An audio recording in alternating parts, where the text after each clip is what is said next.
Hello అండి, welcome back to Najma kitchen.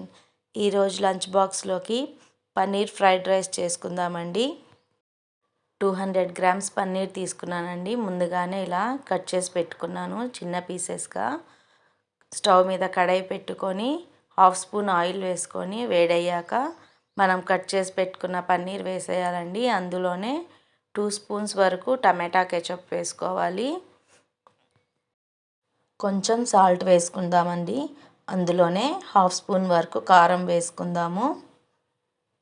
ఇదంతా కలిసేలా ఒకసారి కలుపుకుందామండి. పన్నీర్ ఎప్పుడు సాఫ్ట్గా ఉంటేనే బాగుంటుంది కాబట్టి ఎక్కువసేపు ఫ్రై చేయనవసరం లేదండి.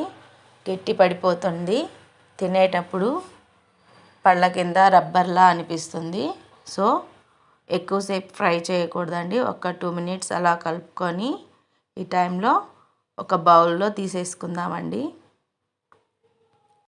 పిల్లలకి అప్పుడప్పుడు ఇలా లంచ్ బాక్స్ డిఫరెంట్గా చేసిస్తే ఇష్టంగా తినేస్తారు. ఇలా ట్రై చేయండి.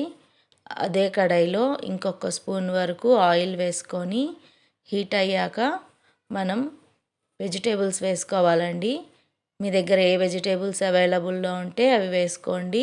నేనైతే ఇక్కడ కొన్ని బీన్స్, అలాగే కొన్ని క్యారెట్, ముందుగా నానబెట్టి పెట్టుకున్న పచ్చి బఠానీ వేసుకుంటున్నాను.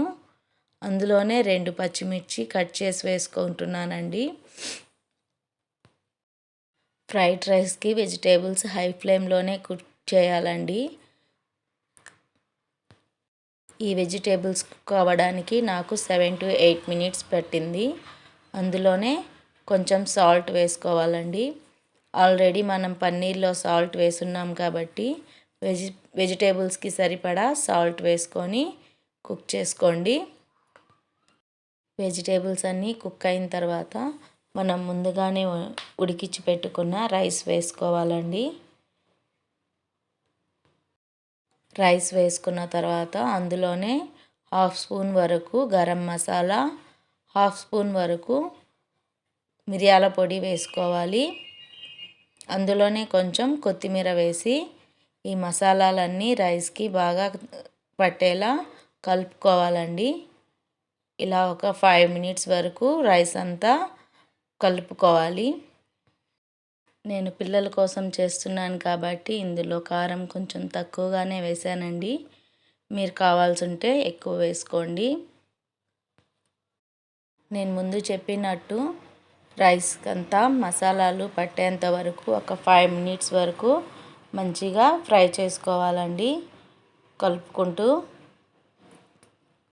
ఇలా 5 మినిట్స్ తర్వాత మనం ఫ్రై చేసి పెట్టుకున్న పన్నీర్ వేసుకోవాలండి.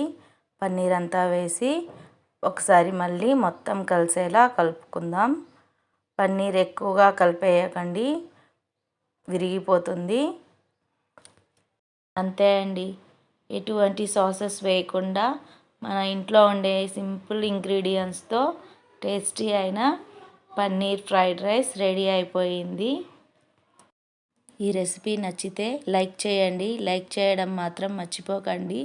మీ లైక్ మరికొంతమందికి ఈ వీడియో షేర్ అవ్వడానికి యూజ్ అవుతుంది.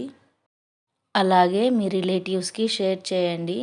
మన ఛానల్ కొత్తగా చూస్తున్న వారు ఎవరైనా ఉంటే ఛానల్ని సబ్స్క్రైబ్ చేయండి.